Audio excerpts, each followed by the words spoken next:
Hi, my name is Rick Caballero. I'm the host of Served Twice by Choice, S2BC. We're talking about veterans that became first responders and committed a lifetime of it. I'm with Charlene Rusiecka. Rusiecka. Okay, well, it was kind of hard for me to pronounce. Charlene's an Army National Guard and a Chicago police officer. She's got 24 years with the Army National Guard, 24 years, and still active now, Chicago police officer. So, Charlene, tell us where you were born and raised. Here in Chicago, born and raised, near Ukrainian Village, Chicago Western. Okay. We moved around a little bit, but ultimately I grew up in that area. I don't know a family that hasn't moved around at some point. You know what I'm saying? Yeah. Like I grew up back in Yards, came over to the Gage Park area, and then we came west of Garfield Ridge. So yeah, I think everyone kind of bounces around. Yeah. You know, I don't think my parents paid the rent, so we had to leave in the middle. No, just kidding. Actually, I think that's why we moved so much. How was it growing up in that area? Was it dangerous? Was it okay? I mean, there were gangs. It was kind of, but my mom, she kind of knew some of the players in the neighborhood. They never messed with her, so they never really messed with us. Okay. Some of the Kings, SDs, Okay. the C notes. And you said your mom knew some of the players. They didn't mess with you guys. Siblings, I'm taking Siblings. I have 3 younger brothers. Yes. Oh, younger brothers. Mm-hmm. Wow. So you're the oldest of the Yes. siblings. Yeah. Okay. High school? High school, I went to Prosser. Prosser? Mm-hmm. Northside School, I take it because I don't know nothing about it.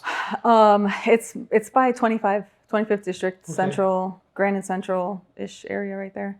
Now, going through high school, were you with the, what's it called, the ROTC? I did. Actually, I joined ROTC the middle of my sophomore year because, in sophomore year, they give you driver's ed. So I was like, oh no, I'm going to get my driver's ed in first, Yeah. and then I'll switch over to ROTC. The funny thing was that while I was in ROTC, I remember the Army's never going to get me. They're not going to get me. Right. I'm not going into service. Until senior year came, and then I was like, oh God, what am I going to do with my life? Because it was funny. I never even thought about going to ROTC. It never crossed my mind. And I used to make fun of those guys, you know what I'm saying? Mm-hmm. And we're like, ROTC wannabes, wannabes. Right. So, but they got you. The Army National Guard got you. Well, they did, yes. Eventually they got me. And now in high school, did you play sports or do anything like that? I did. I played softball all 4 years. I played volleyball. I wasn't great at volleyball, but I still stayed on the team for a couple of years. So you're talking about the 12-inch softball? Little yes. Underhand toss? Yep. Yeah. Yep. They're pretty good. I watched some of those times on the ESPN and stuff. They're pretty good. Yeah, it was fun. I mean, and the funny thing was my ROTC instructor, who used to be active Army, he was actually our softball coach. Okay. So wait a minute. Right? Sense of crush here, and it got you to go into the Army National Guard. Yeah, it was pretty interesting. I mean, some of the things he would say to us, definitely can't say now nowadays. Right. But he'll be out of a job. Yeah, it's crazy how this country turned around so fast. So baseball, volleyball. How old are you when you know you want to go into the Army National Guard? So honestly, it was senior year, and it was a month before graduating, and I'm like, what am I going to do with my life? I don't know how I'm going to pay for college, So I was talking to some of my friends. I'm like, why don't we just talk to the recruiter and see, you know? And so did you go in on a buddy system? No, I didn't. But all my friends, we actually all joined we didn't join at the same time. I'm sorry.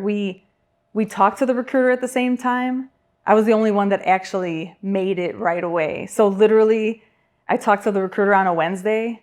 That following Wednesday, I'm raising my hand. Now, just out of curiosity, when you say friends, you're talking female friends or you're talking guys and girls all talking about going in? Female friends. Females, okay. Mm-hmm. Yeah. Because it was kind of, when I grew up anyway, back in the day, a lot of females didn't join. They weren't talking about it. But you obviously had a few of you guys wanting to go in. Right. Yeah. I mean, at the time, Clinton was president.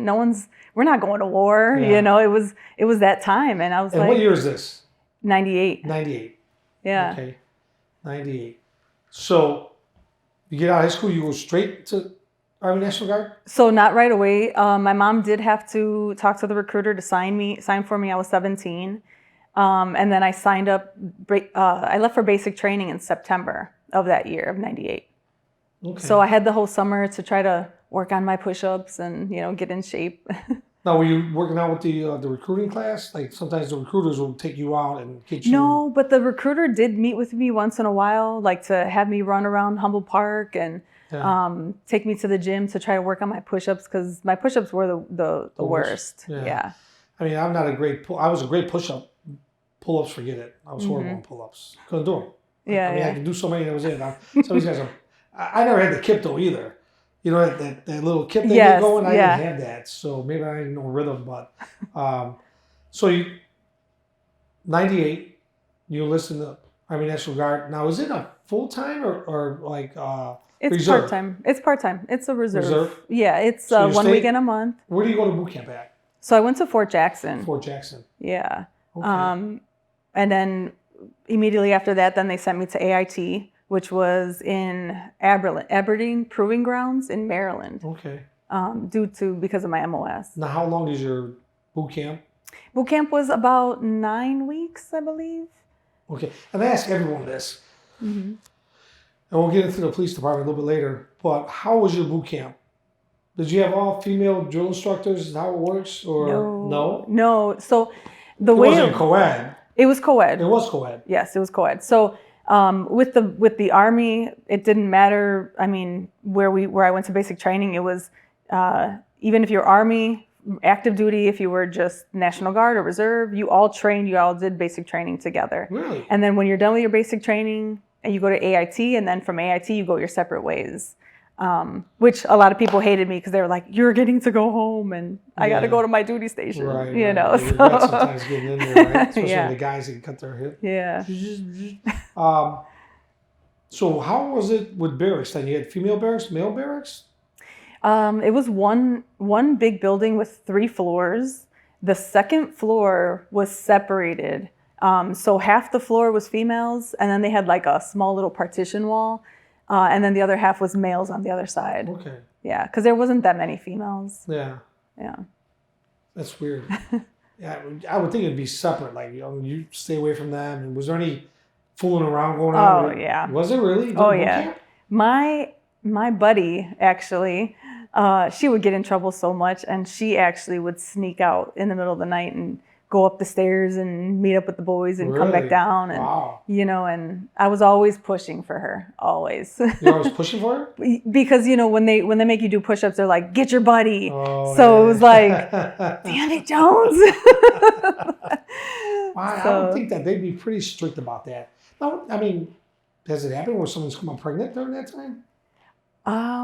Not that I'm aware of.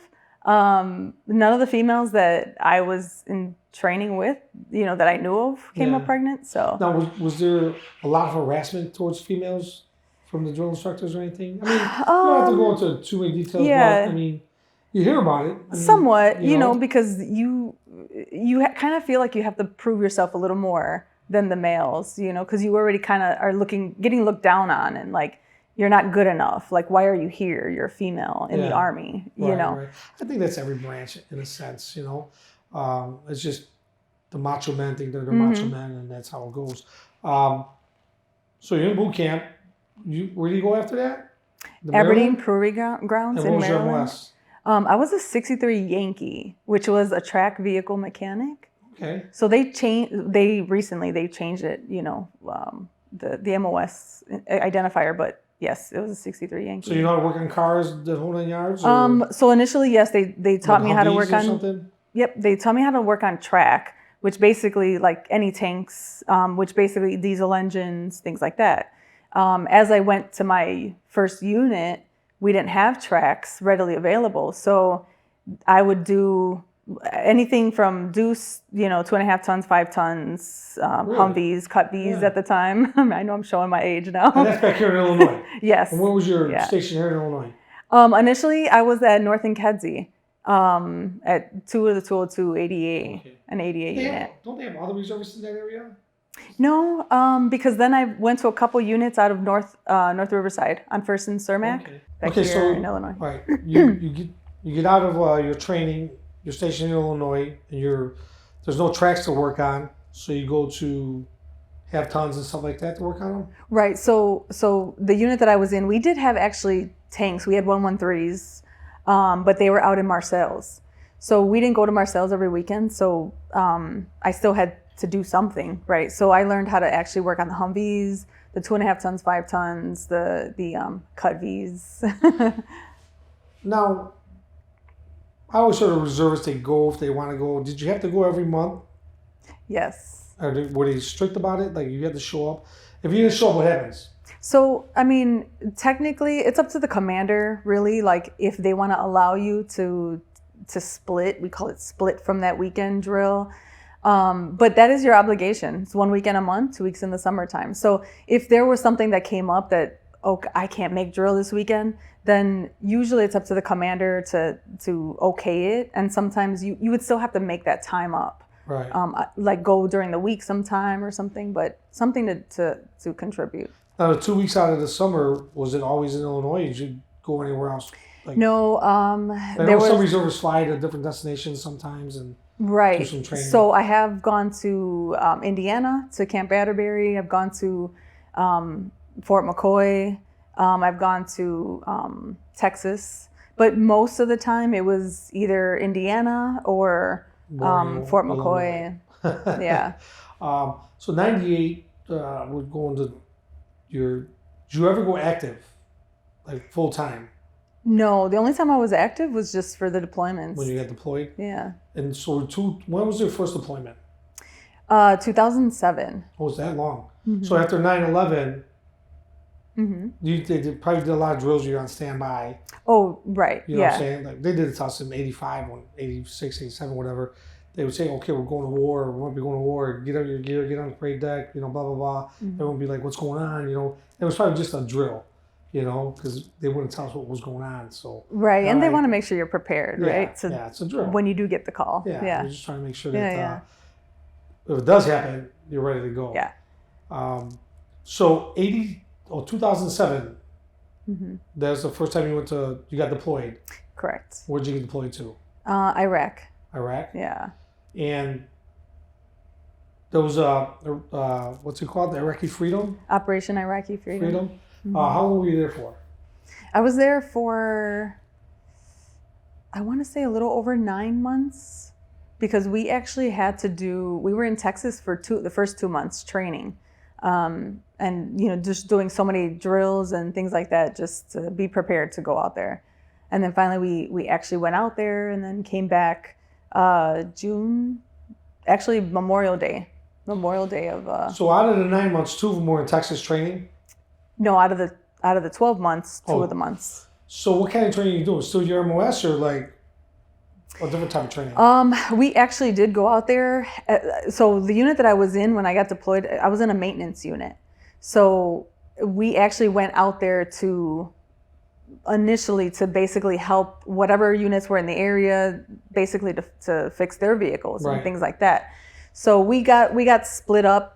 Some people were working for different units the entire time that we were there. But that was our job, maintenance out there. Because I know in the Marine Corps, everyone's trained as an infantryman. Mm-hmm. First and foremost, and then you go to your MOS. Unless you're a grunt, then you stay with the whole 311s. How often were you guys training as far as shooting and stuff, though? Being maybe going to a hostile area, you know what I'm saying? So while we were in Iraq, the only time we actually trained on the weapon system was when we first got there, and just part of the training, just to be qualified with our weapons. Okay. That was about it. But the rest of the time, we did our jobs. We reported to our work sites, and we did what we had to do maintenance wise. Yeah. So you never pulled guard duty or anything like that? No, I didn't personally. But we did have some soldiers that volunteered to go to other units. Some were gunners. Some were doing perimeter checks and things like that.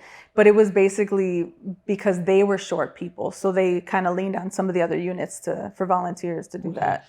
So when you're in boot camp, did you ever just have a fire watch? Yes. Right? No. Yes.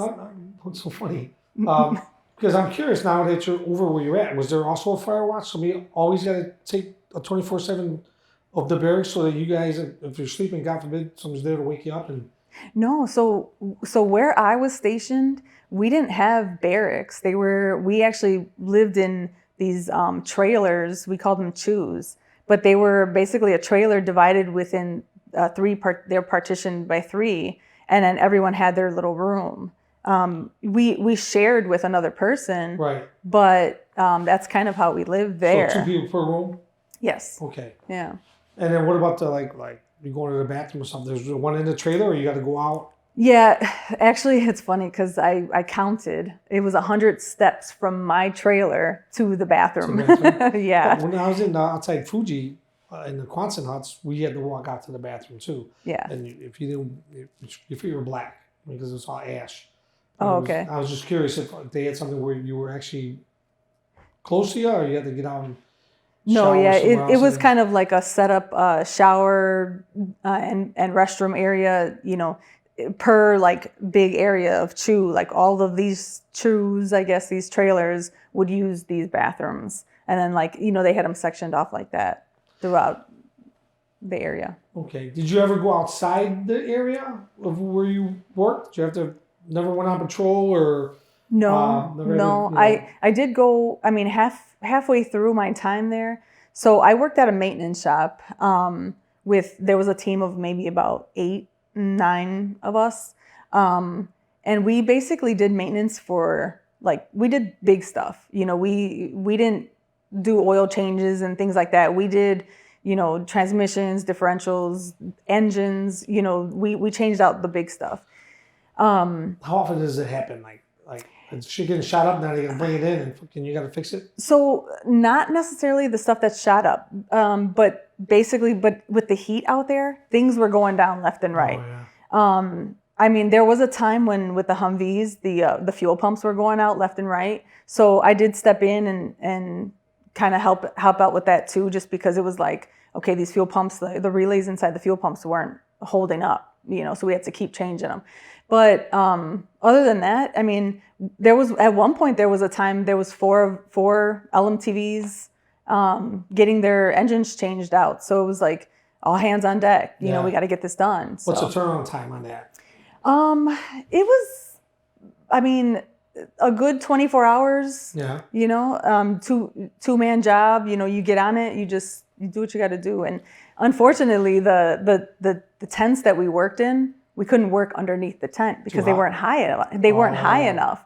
So when we raised the cab of the trucks, the cab alone, would possibly hit the top of the tent. So we worked out in the heat in the sun. So you have to factor in like the heat and stuff like that. So it's like, okay, work rest cycles, and things like that. So, but I had soldiers that they busted their ass for me. Yeah.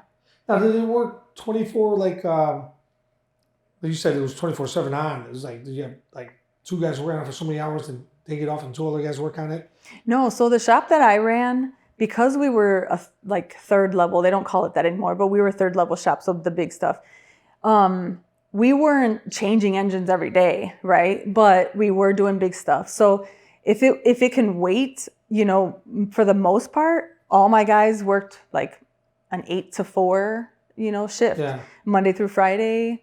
Monday through Saturday, technically. When you say your guy, so at this time, I'm assuming you have rank.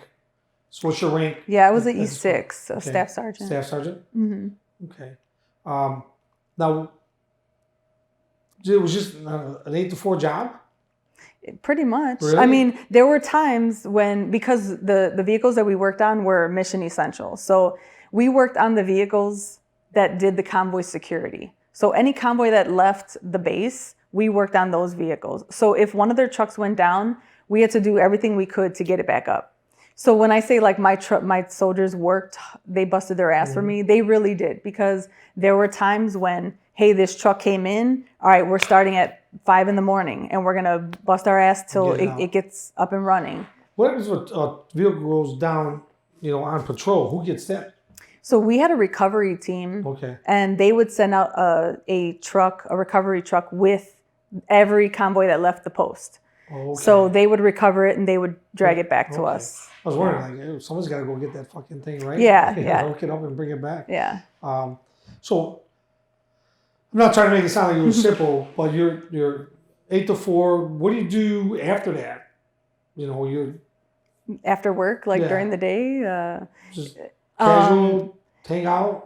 Kind of. I mean, being a leader, like your free time is not always, your free time. You have to worry about other things like what training we're getting in, what, keeping track of soldiers and making sure that, accountability is always there 100% all the time. Right. So sometimes that kind of gets in the way of your free time. But other than that, there was on the post that I was at, there was an MWR. And on Saturdays, they would do salsa dancing. Oh, really? So that was kind of like, everyone knows I love salsa dancing. So to me, that was like my escape. Even though we're dancing in combat boots, right. but who cares? Yeah. It was like a 2-hour time frame of just like getting away and, kind of bringing you back home a little bit. Yeah. How about working out? They have to stay in shape too? Did you have to do runs or anything like that? Yeah. I mean, we did. It wasn't mandatory. It wasn't put on us that it was mandatory, but you just kind of gravitate some of the soldiers that you work out with, you work with, and things like that. You kind of set up workout times and things like that. So just to kind of not big question, but chow. What was that like? Chow was amazing. Was it good? It was the contractors cooking for us. Oh. So literally, it was breakfast, lunch, dinner, and then there was a midnight chow. So literally, like on our Saturday nights. So you're almost like the Air Force. I mean, kind of. You got trailers to sleep in. You got. Yeah, it wasn't too bad. Contractors cooking your food. Yeah, it wasn't. Air Force gets it pretty easy. As far as they goes. do. Yeah. Once you go to Air Force Base, you'll understand that. The chow house they got, it's like a big assembly line of food. You go to anywhere else, it's like. Yeah, no, and this chow hall, it was pretty nice. I mean, they would have even different days of the week. They would have different like, oh, this is going to be fish fry Friday or Taco Tuesdays and things like that. So I was definitely blessed to be in that area. Yeah. I mean, it takes away from being stressed out a little bit. A little bit. Being away yes. from home so long. You're 9 months in country, right? Mm-hmm. You know what I'm saying? Yeah. It's got to take away from that. Now, getting back to your siblings, 3 younger brothers, none of them in the service, or they? No, really? No, none of them. They won't follow your footsteps? No. And actually, I don't have anybody in my family who was ever military or police. Really? But yeah, I just kind of, I mean, thinking about joining the military, honestly, I didn't know what I was going to do with my life. I didn't know how I was going to pay for school. And when I talked to the recruiter, I'm like, they'll get me in shape. They'll teach me a skill. They'll pay for my school. I mean, this is a win-win. We're not going to war. Clinton's president. That literally was my mindset. And look, 24 years later, you're still in there. Yeah. Right? Actually, I just retired June 1st. Oh, did you really? I did. Congratulations. I did. I didn't know that. Thank you. You were still in. Yeah, no, I literally. So 24 years. Done. Yes. Yeah. Do you miss it? No. No? You know what I do miss? Because it's still so fresh that I'm out. So partly it doesn't feel real that I'm out it's because just that break. I think because it's been a part of my whole entire adult life, since I was 17 years old. I think one thing so far that I miss is that not knowing that I'm not needed as much as I was before getting out. I got out, I was a first sergeant. Right. So, okay. Your first sergeant when you get out. What do you now in the police department? And we'll go back to the police department, but PO? PO. So you ain't shit no more. Right. So it's like you had some pull, some rank. Right. And I come back and I have none. It's like you can't tell nobody squat. Right. Exactly. Never thought about it like that. Yeah. And when it hit me when I first got back, they put you through the RSO program, right? The Reinstatement Service Officer program. So not program, but you're at a time period where you have to make up stuff that you missed while you're gone, catch up on the training, things like that, right?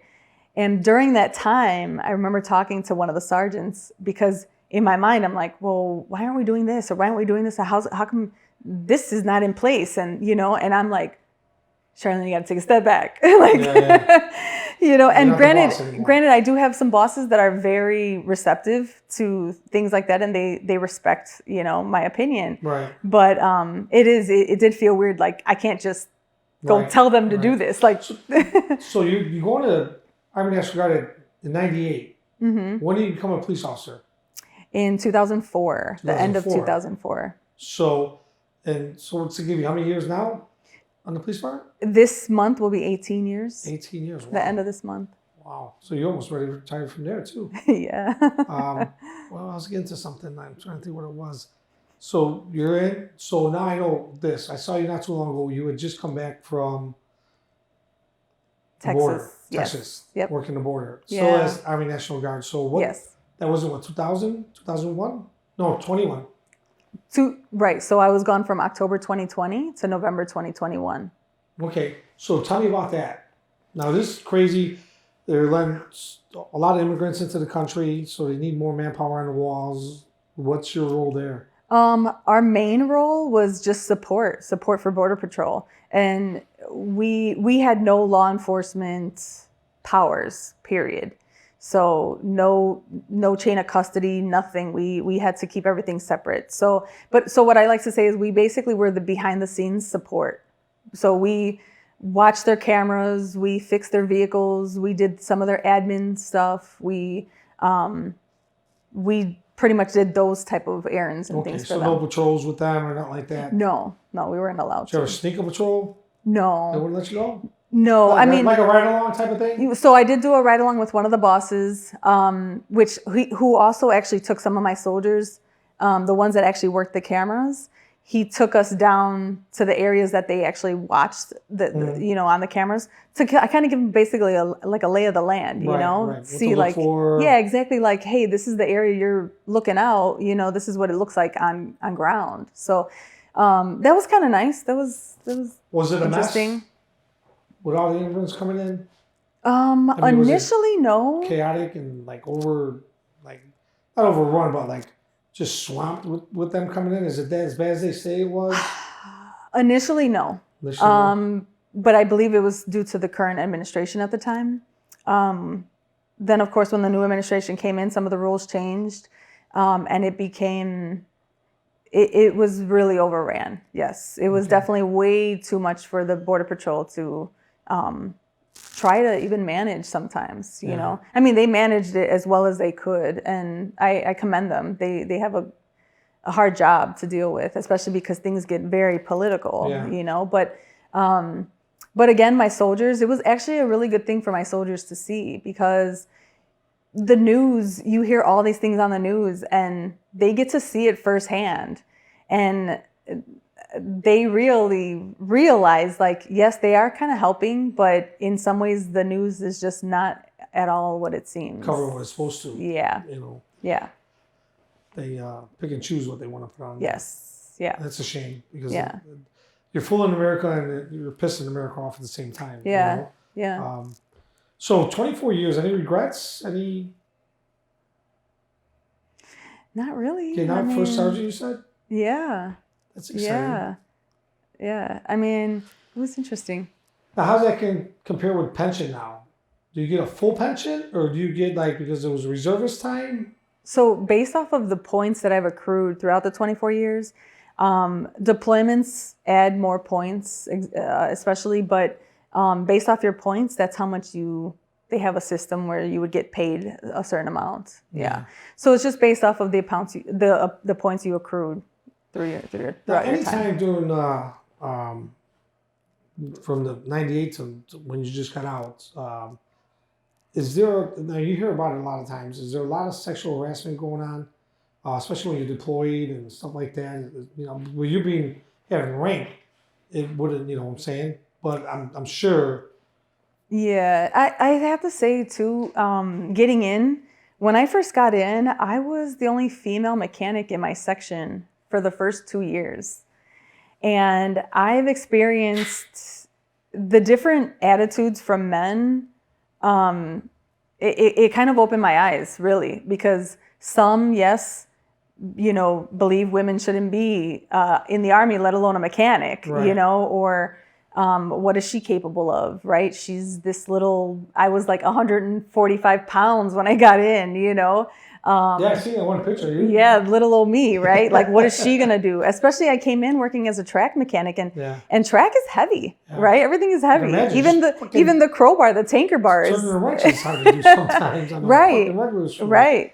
So you know, I dealt with some of that, and then I also dealt with men who, it was kind of like, you know, they would say stuff, they would say things, you know, that were just like, you know, but I kind of just built, you know, a thick shell, because at the end of the day, it was kind of, you know, I feel like if you don't tell people where your line is, then it's going to continue. Right. And I learned that right away. Like I'd shut them down right away. And like, I'll show you what I'm capable of. Right. And at the end of the day, then once they kind of see you, it's kind of same thing on the department. Like once you prove yourself, then they kind of respect you, like, okay, she's capable, you know. Unfortunately, it is that way, and I don't think it's going to stop. And we have a mutual friend with Natalie Gregerson, and we were talking to her. She came on the podcast, and I told her I'd never wanted a female partner.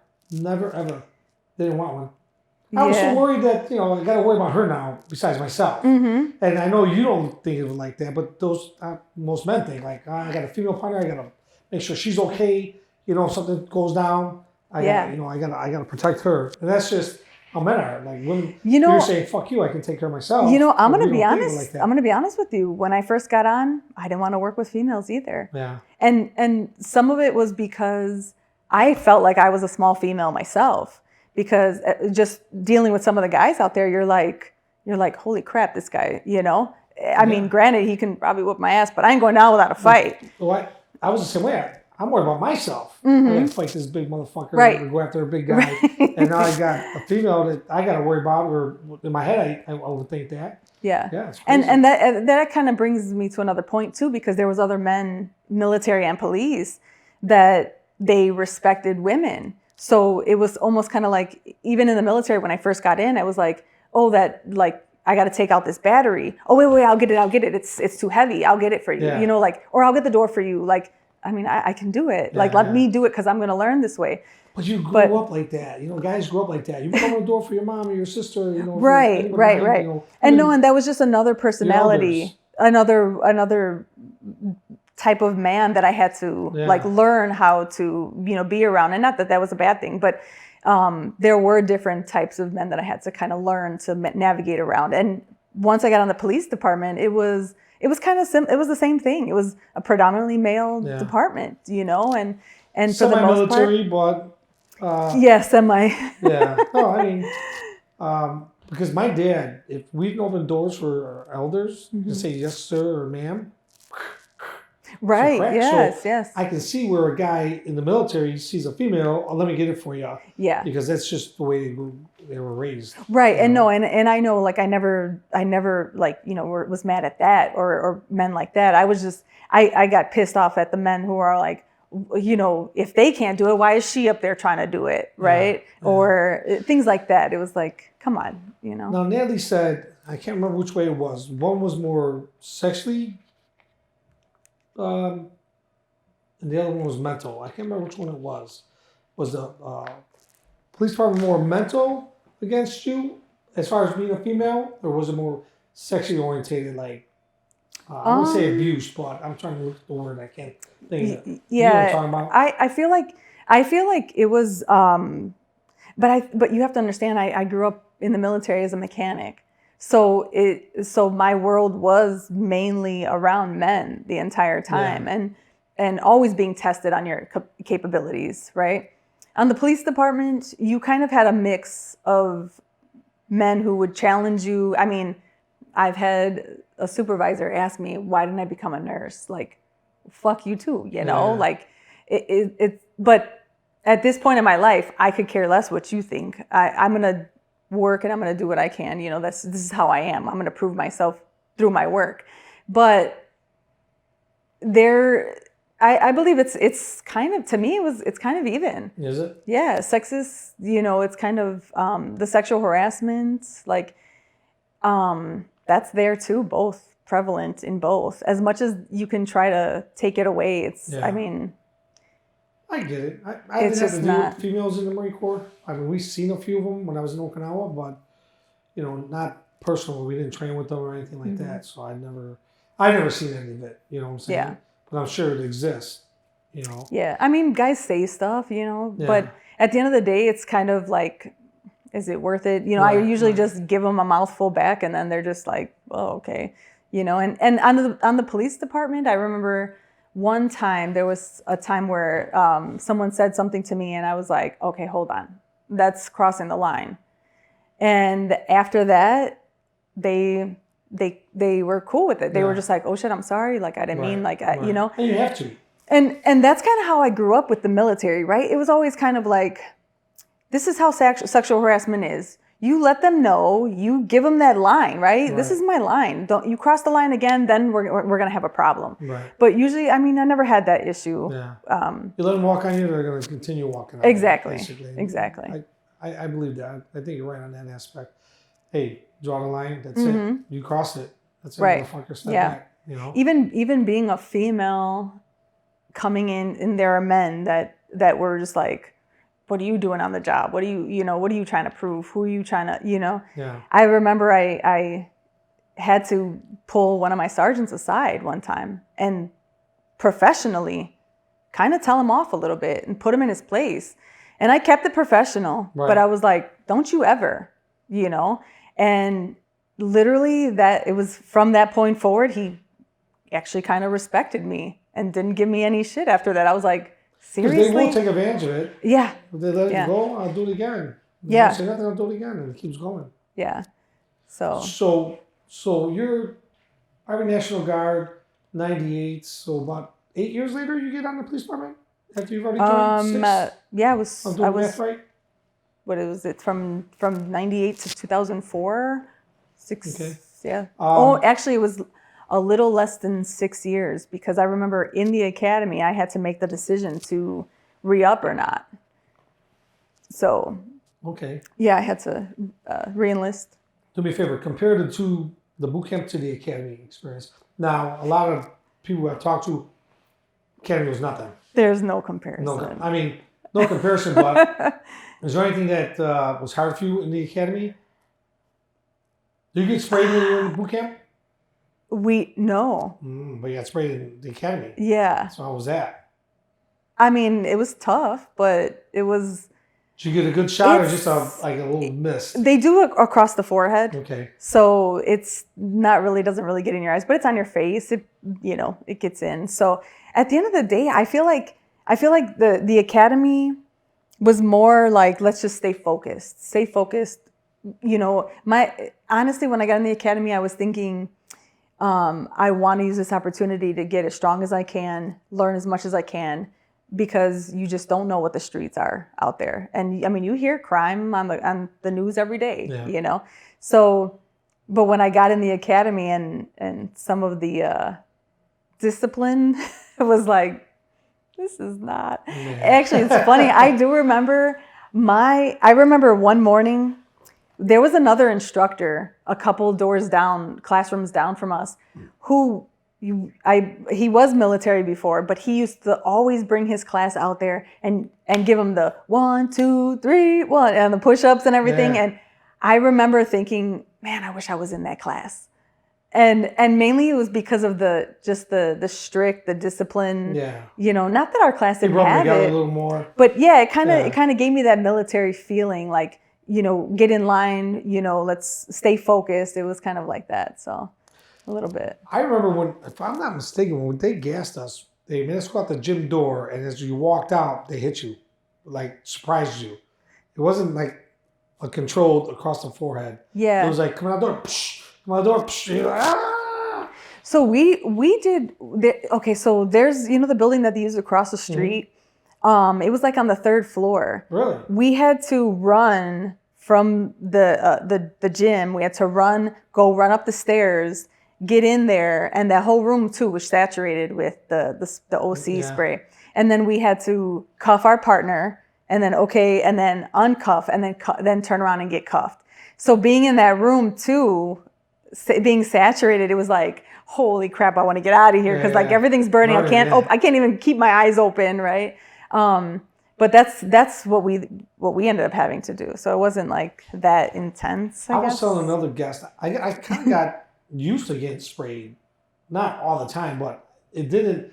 I mean, it bothered me, but I can still function. But some people can't function at all. They're just like, oh my God, they stop what they're doing. Yes, I would be able to like fight through it because I knew if you didn't, you're gonna get jacked. You know, you're fighting with somebody. And coppers used to spray all the time, and it'll fuck you up. They shouldn't have sprayed. They should have just helped you instead of spraying the guy because now you're getting sprayed. Yes. And I probably had my share of spraying something, but I don't remember ever like fuck anybody up besides the guys I want to fuck up with spray. Yeah. But when I went through boot camp, we got the actual gas. Like you went into a Quonset hut and they burned it, and you had to take your mask off. Yeah. And you talk about boogers and shit coming out. Yeah. Dude, it was horrible. Oh God. So when I got sprayed in academy, it wasn't that bad. I didn't think it was that bad. That's and I think that I experienced that too. Yeah. When I went into the gas chambers in basic, and we also had opportunities to do the gas chambers just being in the National Guard here and there, you know. And I remember, you know, in basic training, I'm nervous, you know, you're waiting in line to get in there. And all of a sudden, my platoon sergeant that was in basic training comes flying out the door. The door comes flying open. He falls to his knees. He's coughing. And I'm like, oh my God, if he can't handle it. Like I was thinking like, oh my God, you know. Sure enough, I get in with everyone and you got to take your mask off. You got to say all of this stuff. And everyone has to open their eyes before they even let us try to get out. And you have to down and clear it again? No? We took it off and that's it. And it was like, okay, everybody say this one at a time. Boom, boom, boom. You're saying all of this. And then now everyone open your eyes. Okay, everyone open your eyes. Once everyone's eyes are open, then you can leave, right? But it was so now you're like, open your eyes, like let's go, like so we can leave. Put the mask back on, clear it. It was nasty. Oh, okay. Then I just got their shit coming in their mask, and it was disgusting. Well, you know what's funny is afterwards, after we're cleaning our masks and stuff, I find out that some of the vents things that we're supposed to have on the filter or whatever, I didn't have one. So technically, I didn't even it didn't even matter. Because my drill sergeant's like, you went in there without this? I'm like, yeah, I didn't have that. He's like, oh my God. Yeah. And I'm like, well, maybe that's why I smelled it right away the second I got in there. I'm like, oh geez. Right. Yeah. But yeah, it was an experience. That's crazy. So nothing else in the academy that you can think of? I mean, the academy. How are those instructors, like the gym instructors and the other instructors? Because you always hear stories about these instructors always trying to hit on the women and stuff like that. And no, I think for the most part, the instructors, they kept it pretty. It was. Yeah, I don't think. Not being military, did they ask you to be a class commander, or they already had somebody picked out? So I was the assistant to the assistant because we had two others in my class. So one of them had, I believe, 12 years active. The other one had 8 years active. And then I was just 6 years National Guard. Yeah. So it was like, okay, well, you can be the assistant to the assistant. So, right. And they didn't do any kind of military drills with you guys? No, I mean, just us being military, we took on those roles. Yeah. You know, I did inspection and I would line them up and I would teach them how to march and I would teach them stuff like that. So, yeah, it was just you just lean on your class commanders, like your class, you know, what they know, what they don't know. Yeah. Yeah, it was crazy. I got in and my brother said, don't raise your hand. Yeah. So I did it. Oh, God. Yeah, never volunteer for anything, let alone, not that I knew that I was volunteering, but when I got to basic training, hey, who had Gerald TC? I'm like, oh, yeah, me. And sure enough, boom, squad leader. They made me a squad leader. But you know what's funny is I was the only squad leader that stayed the squad leader from the very beginning to the very end.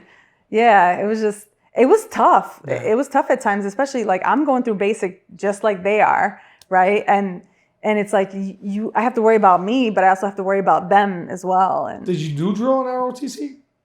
A little bit? In ROTC, when I was in high school, ROTC? Oh, yeah. So I was actually on the drill team. Yeah. Because doing a left face, bob face, all that stuff is confusing if you've never done it before. Yeah. Oh, no. And I competed on the drill team. Oh, did you? So with the other high schools, we competed. And the first year we competed, we won third in the city. Okay. So it was awesome. But Yeah. I love drill and ceremony. Yeah, so if you've never done it though, like you're But going yes, basic it and can you're like be. going left, right, like the movies, they're bumping into each other. Yes. And they're getting thrashed because they're really good. And somebody just don't get it sometimes at all. Right, because they don't know their I left think I from had a their hard time right. with drill. I finally picked it up, but I think in the beginning I had a hard time. Yeah. It was just the cadence, right? Like I understand and that. if you had a bad guy calling cadence, you're really screwed up. Oh, geez. They don't think they're the best, but they're not. Right. Right. Drill instructors are, some are really good and some are like okay. Yeah. So you're through the academy. Where do you go for your training? What district? I went to 17. 17? Literally 17 had just opened up as a training district when I got out. So there was a large group of us that went to 17. There wasn't many FTOs there, but I got to which I feel like I learned a lot, was the fact that I got to jump around almost every day. I was with somebody different. Okay. So I got to see, how other officers work. And 17 is not back then anyway, it wasn't a very, very busy district, but it gives you time too, if you don't have a field training officer, to actually, bounce around and learn something from somebody else. Because they threw you in, like say they threw a bunch of you in 11 and there's not enough field training officers around, you're going to fucking learn quicker, you're going to be stressed out. Right, It's going to be a whole different world. So what do you do now? So now I'm in the academy. I'm a firearms instructor, working, obviously teaching the recruits. How long have you been doing that? Over like 7 years now. 7 years now. Okay. Yeah. How was that? Now, how do they? I've seen some bad shooters, male and female. And how do they? But they pass them. So no, they don't just trouble. pass. Don't answer anything. No, no. Because at the end of the day, we know that we're sending these recruits out to work with other officers, and it's a liability thing, Yeah. So a lot of times, I know it's kind of funny, they call me the recruit whisperer, because if we're on the line, we're teaching the recruits how to shoot, and sometimes it's like with anybody. Sometimes you tell them a million times the same thing and it's not clicking, and someone comes around and give them a different perspective on it, and now it clicks, So sometimes that's how it is. We try our best, and sometimes the officers are like, "Sure, I'm tapping out. Can you go help this guy or this girl?" And then what do you see as the biggest problem they have shooting? Are they jerking because they're scared? They've never shot a gun before, maybe? They're not strong enough to pull the trigger, So some of the newer shooters, yes, a little anticipation, so they're scared. But some of the older shooters, people who, like even some of the military, right, who they know guns, they've shot for all their life, and they come in and they don't want to listen to our instruction. And they've built so many bad habits throughout the years that now we have to try to break their bad habits. And sometimes it's harder working with the experienced shooters who aren't great, because they're not as open-minded as the new shooters. The guest I had here, he was in the Marine Corps, and I was surprised because when I went through the Marine Corps, he qualified with a rifle and a pistol. He's never shot a pistol in the Marine Corps. They didn't qualify him. I mean, for us too. I mean, as if I'm not an officer, you're not an officer, you don't shoot the pistol, which was a huge. I wonder why they did that though. Like in the Marine Corps, is it because the rounds cost too much money, the training costs too much, it takes too much time to train every Marine to shoot a pistol? Because we had to qualify with a pistol. Yeah, I'm not sure. I mean, for us either. Like it was your rifle. That's what it was. Like we all train on rifle every year. Yeah. Unless, like I said, unless you were going on a special mission, which for our Border Patrol mission, we had to learn how to shoot the 9mm. And that was a whole challenge in itself, because we don't train on the 9mm. Yeah. So within a short amount of time, I got to teach all these guys how to properly shoot. So where'd you learn how to shoot the 9mm? In the academy. That's it? And then just... Did you go to the range a lot? I did. An instructor, I did. Actually, I kind of always, how sometimes when you first get on the job, I don't know if this is with anybody else, but like I would always have shooting dreams. And I'm like, oh my God, I got to make sure that like I stay up and I'm proficient with my weapon, because I guess sometimes, I would have these dreams where I'm shooting and I'm watching like the shot hit the guy, right? And I'm like, why do I keep having these dreams, But that's weird. Yeah. It just made me go to the range even more, so that way I was very confident in my shooting. And not that I was the best, but I think the only shooting dream I had, I don't know if I was on the ground, but the guy opened the door and I went to shoot and the bullet just kind of slow motion went down. Oh, wow. Weird as shit, right? And I think I hit it twice, where when I shot, the bullet just went and sunk down. Isn't that weird? Yeah. And you always say to put it in your head, right? You got to play the scenario out before you go in there. Like, right. If this happens, this is what I'm going to do. And I believe that. I 100% believe that. You got to have a game plan doing stuff. Yes. You're going to shoot out. What are you going to do? You're going to shoot once, you shoot twice, you shoot 3 times. Shoot till the threat's done, I don't look at it as like shooting multiple times or not. Because at the end of the day, it's you shoot till your threat is eliminated or do they still teach that in the academy? You shoot till the threat has been stopped, right? But the thing is that some people shoot fast, some people shoot slow. Yeah. Maybe my 1 or 2 shots will take this guy down. Maybe he'll give up and I don't have to continue to shoot. Maybe I can shoot like 10 rounds in like 3 seconds. Right. So a lot of people don't understand. Exactly. Shooting that quick of a time. Yes. Yep. And you're like, what the fuck? So a lot of times I have conversations with people about that. It doesn't matter how many rounds they shoot. It just matters, did they continue to shoot after the threat has been stopped? Right. That's where a problem comes in, right? Sure.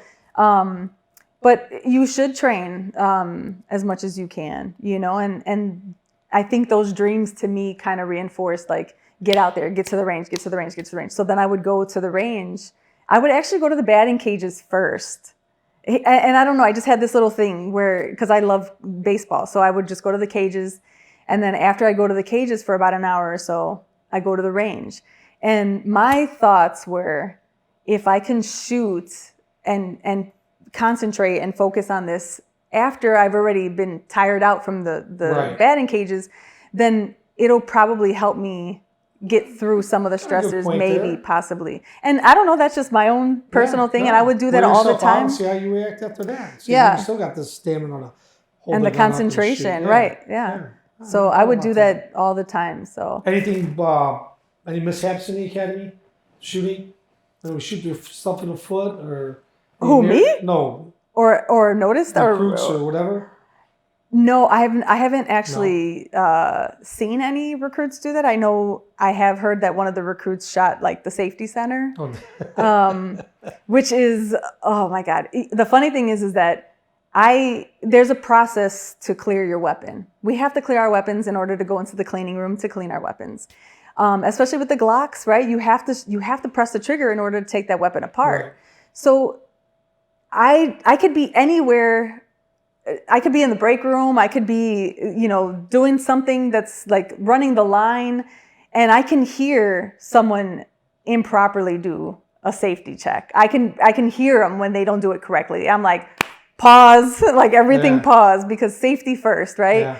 And people are always like, dude, you got like the ears of a hawk. Like, it's just, you just like learn those things, and it just like, safety is always my concern. Yeah. So. Well, and it should be. It should be the number one thing for you, especially being on the range with people that never maybe shot a gun before or handled one. And everyone's nervous on guns. So you've never been one on one in a long time or ever, and you're with a gun, you're like kind of nervous. So you have to be safety oriented. What's the rule? It's not a rule, but what's the distance now that most people get into a shooting and they miss? It used to be like 6 feet or 5 feet. Well, most shootings happen within 3 feet. Or within 5 feet, I believe. And people miss, yeah. And I couldn't tell you why. I just probably assume that, one, they don't train enough, right? But also, two, like, you're in this high stress situation, so you're trying to get a round off. I'm assuming they're probably just slapping the trigger, because trigger control is the most important fundamental. They're just jerking and like, totally nervous. You ever been in shooting? No, No, I have not. 'Cause I wonder how many people actually get that tunnel vision and like zone out. I mean, I'm pretty You know? sure. I'm pretty sure just even certain situations on the job. Yeah. I mean, there have been 2 times in my career that in my head I thought, "Oh shit, I might have to shoot this motherfucker." Yeah. And when I tell you tunnel vision, I do. Like, you don't hear anything. You see your target. And Right. and I was like, and the funny thing was this one, it was like this guy was like, we're yelling at him, talking to him, and he got his back to us, and he turns around and like gives us a look like this, and I'm like, oh man, my my sensors just went up, you know. Yeah. And I was like, but he finally turned around, nothing, you know, it turned out fine. But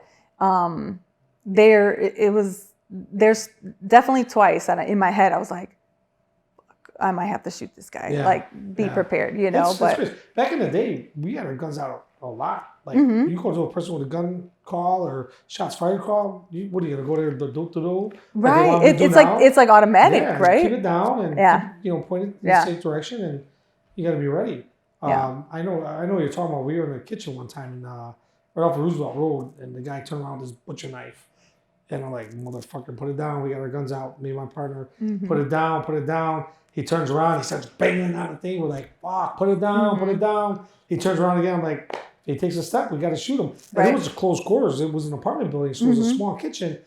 And we got distance between me and my partner, and he's over there. I'm like, motherfucker, we're going to have to shoot this fucking guy. And all of a sudden, the sergeant from 11 shows up. Watch out. And he's got that. Remember the spray used to come out like a psh? Yeah. This was a direct line one. Oh, wow. The newer ones? Yeah. It's like a beat, like a string, right? Beam, yeah. And he shot him. And I go, holy fuck, he's still going to come now. Because now he's all pissed off. And he's like, ah! Right, okay. And he jumps in like, holy shit. Thankfully. Right? You know, I mean, nobody, and I tell this to a lot of people, I've never met anybody in my 23 years on the police department that said, I'm going to go shoot somebody. I want to shoot somebody.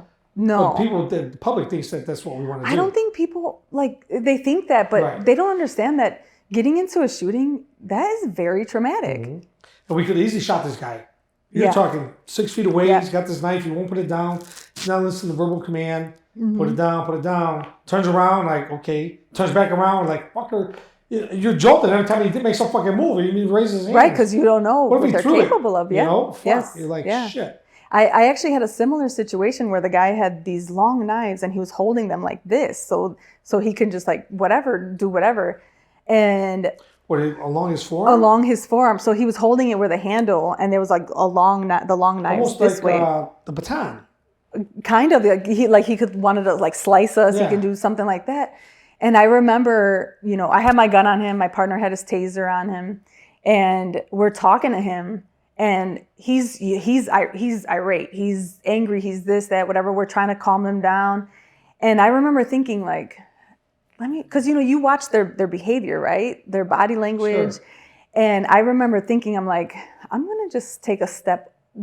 I took like literally like a small little step towards him. And he looked at me and he took a step back. And in my mind, I'm like, he don't want to die today. Yeah. And not that I was going to change course, but we were like, let's let him cool down. Let's talk him down a little more, you know? And some people do need the vent. Yes. You know? Yes, but absolutely on this job. If you don't let him vent, then, I don't know. Then you end up fighting with them. It could be, fuck, we waited too long and look what happened. True. He came after us. True. It could go both ways. That's crazy. Yeah. So, you're in the academy now. That's going good? Yeah, it's going well. Yeah. You plan on staying there? I do. I mean, I really do love... Did you take the sergeant's test? I took the sergeant's test. I took the detective's test. But honestly, it's more so that... So I can see you being more of a detective than a sergeant. It's more so that I took it because I never want to burn that bridge. I always want to keep that opportunity open. Yeah. Right? Right. So, and it kind of gives you that experience, like this is what the testing looks like and this is what it feels like and, you know, stuff like that. But honestly, I've always loved being in patrol and and now I love being a firearms instructor. Yeah. See, I was the same way. I love patrol. I love being out there. I used to tell people, you want to be the real police? Go hide with your SWAT guys. And, you know, not that I'm knocking the SWAT guys, but who gets more involved in working in a busy district every day, day in, day out? Yes. Yep. That's, to me, that's the... My first 5 police. years, almost 5 years into the academy, while I was in there teaching recruits, I had this like internal struggle because I was like, I don't feel like I'm the police, and I feel like I miss the street. And then of course summertime comes and I'm like, oh, I want to be out there, Matt Swain talked me. Do you know Matt Swain?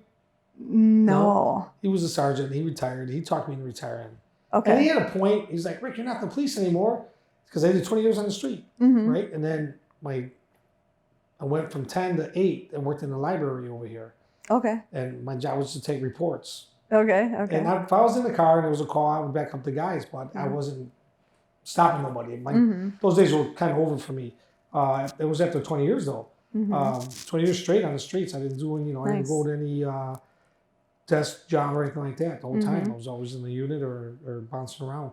But he's like, you're not the police anymore. I'm like, man, stop telling me that, dude. Yeah. You're pissing me off. Yeah. And he was right though. I was out of my element. I wasn't doing what I'd like to do. And when I said I was going to retire, people were like, you're not going to retire.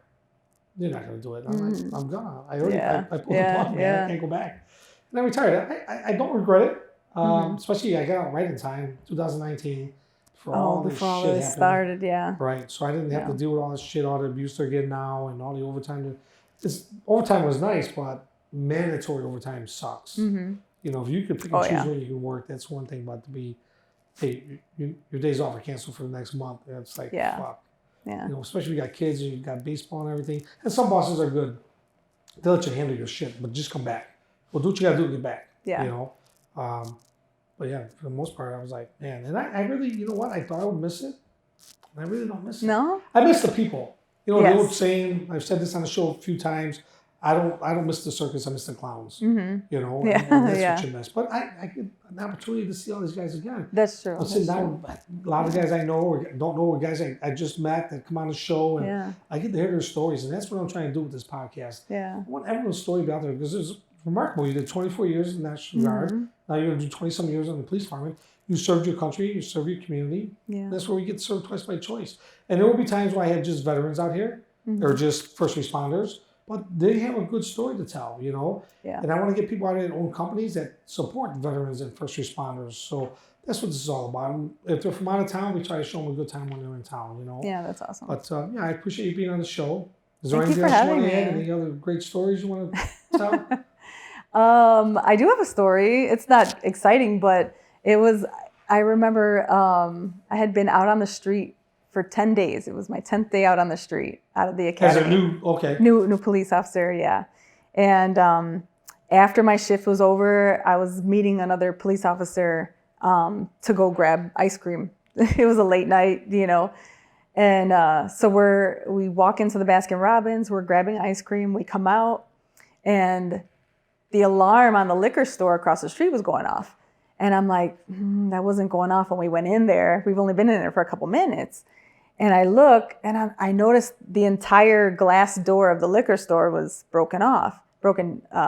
So I was like, it'd be funny if somebody came creeping out of there right now. And sure enough, we're across the street. So dude peeks out, literally looks both ways, right and left. And I'm like, oh my God. The funny thing was, I'm holding my ice cream, and I'm like, oh my God. Like, where do I put my ice cream? So of course I put my ice cream down, and I the police officer I was with, we both pull our guns out. We start running across the street to go grab this guy. Turns out he runs to the parking lot, jumps into a stolen vehicle, which we didn't know at the time, but jumps into the car, and he actually would have gotten away, honestly, because he started to drive about a foot, but Lincolnwood police came. They seen us running across the street with our guns in plain clothes. He was like, what the hell is going on? But he drove his car right in front of the other car, so he couldn't go anywhere. So we pulled him out. We're like, Chicago police, Well, what time was it in? They actually did the burglary. It was actually on Chicago side. Oh, it was, okay. Yeah. So the funny thing was, I was like, because it's true. It's like, this on-duty police officer is like, what is going on? You got two people running across the street with their guns, but he jumps into that stolen vehicle. So were you off duty at the time? I was off duty. Oh, okay. Yeah. Okay. Yeah. So, and you know what's funny is I actually thought, you know what, I'm going to be with this other police officer. I don't need to bring my gun. Like, I'm sure he's going to have his gun. You know, it was one of those things. But I actually wore like a football jersey. And I was like, I could cover it. I'll just bring it, And that kind of made me realize and kind of like ingrain in me a little bit more, like, you just never know when you're going to need it. Right. I carry it everywhere I go. And since then, and Lieutenant Grossman, he came to the academy to talk to us, and he told us a story about a guy going to church with his family and thought, oh, I'm going to church. Why would I need my gun in church? And sure enough, the church got shot up. Like somebody came in and started shooting, and it was a time he wished he had his gun, right? And so it just kind of like made me feel like I just never go home. I never leave home without it. Yeah, he's a good speaker. Oh yeah, he's great. He's great. But the worst part of that was that my ice cream melted. And that's when I'm close, so you can't get No. Well, do you have to go in and assist on the arrest, or? Yeah, I did. So I did get like 4 hours overtime for that. And what's funny is I actually do tell that story to the recruits all the time, because we're always taught, like, we drop something, we pick it up right away, right? That's what we've always been taught our whole lives. Yeah. We're not taught to just drop stuff. And I tell that story because for de-escalation and for, when we need to use our guns, sometimes we pull out our ass because we think the fight's gonna, that's what it needs. But if he pulls out a gun, what are you gonna do with that ass? Right? Because you're not gonna waste time and hold it to be like, okay, let me get my gun now, right? So it's like, just drop it, get to your gun. Like, what? Or throw it at him then. Your life is is worth more than the amount of that piece of equipment. Yeah, so, for sure. but yeah, it's funny. So you said about the burglar. He comes out the window, looks left, looks right, right? So my dumbass as a kid, I'm driving home at night one time, and I'm going to take the red light, right? So what I do, I look left, I look back, I look in the mirror, never looked in front of me. Took the light, squad car come right at me, and then you turn and pulled me over. Oh, Jesus. So I can kind of relate with the burglar. Yeah, they look across the street to see you guys stand there. Yeah, but that was a good pinch. It was he burglarized that place. He stolen car, which was actually from with proceeds from an auto shop that he had taken. Nice. So it was a good one. Yeah, nice.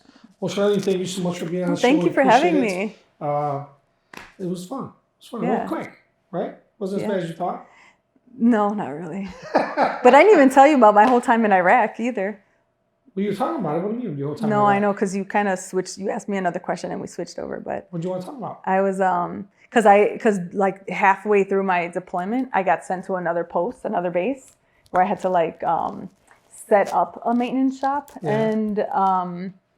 and get it up and running for area-wide Ramadi and any transient vehicles coming through. So it being an E6, dealing with Marines, that was an experience, because I had to stand my ground with a Marine captain that was trying to get one over on me, and I'm like, nope. No, it's not happening. Yeah. So it was just funny. It was just little stuff that I had to learn, just being there. Like you said, we said this before. They step on you, they're going to step on you, and they're going to step on you. Yeah. So until you say stop. No, That's going to happen. Yeah. So especially being a female and an E6. Against a captain in the Marine Corps. Against the captain. During wartime. Yeah. But he didn't, it turned out that he didn't know exactly the lay of the land, and I did. Yeah. So when I said, I could technically go ahead and do this because, of the whole situation. And he was like, he kind of felt a little stupid. So I was like, not that I was trying to make him feel stupid, but I was I was holding my ground basically. So, and I got my way.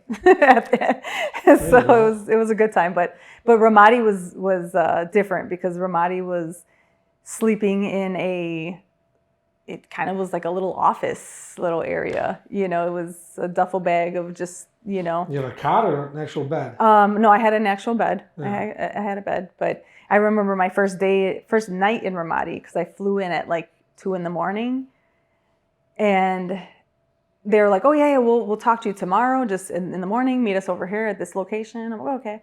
So I go to sleep. I probably wake up at like 5 or 6 in the morning, and I hear, you know, gunshots and things like that, and I'm like, what am I supposed to do? Like, is there bunkers out there? Like, because I came in the middle of the night, so I'm like, I don't know the lay of the land. Do you have a weapon with you? No. Really? So I'm like, I don't know the lay of the land. I don't know, like, what's the protocol for this? Yeah. Like, so it was a learning. Fuck that! I go into a foreign country during the wartime. You better give me a fucking gun. Yeah, it was something. It was because it was just, I went on this mission. My company commander, they didn't really know too much about the mission, so it was kind of like, just send me. When I get there, I'll figure everything out, and that's kind of what happened. Yeah. So it was a maintenance shop, but it was almost, I was still learning things myself, you know. Do you ever shoot into this compound that you're in? You can hear distant shooting. Right. So they used to, and then you hear bombs going off all the time. Yeah. So because we were there just Any after. shelling into where you're at all? No, not close enough. So there was a time where we're sitting in the shed that we worked out of, and we heard the boom, the shack shook, and everyone just like quiet. Yeah. Because you're like waiting for the aftermath, right? Where you're like, oh shit, I didn't get hit. Right. And then of course our defense mechanism kicks in, right? And we're just like, oh shit, let's see the mushroom cloud on that one, you know? And sure enough, it's like, it wasn't far. I mean, you can see it right there, like, oh shit, that was a good one, you know? I'm kidding. So they tried, but you know, Ramadi is like a fishbowl, you know, the way that where it's positioned, because the town of Ramadi is like above, you know, and that's why we did lose a lot of guys in the war in Ramadi because of that, like snipers just, you know, from the town. Mm-hmm. That's crazy. Yeah, so it was interesting. Yeah, cool. You said something. No, it's okay. I just I didn't realize kind of went with the more flow. to it, that's all. Yeah, I kind of just went with the flow. That's why I said you had to lead me into it. I know. You good, Joe?